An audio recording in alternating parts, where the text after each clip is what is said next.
Hello guys, in this video I am going to show you how to enable push notifications on references in the Couchsurfing application.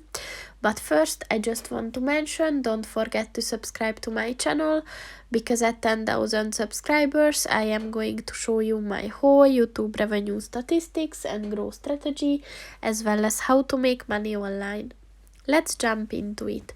First of all, open the application on your phone and then click on the account button at the bottom of the page on the right.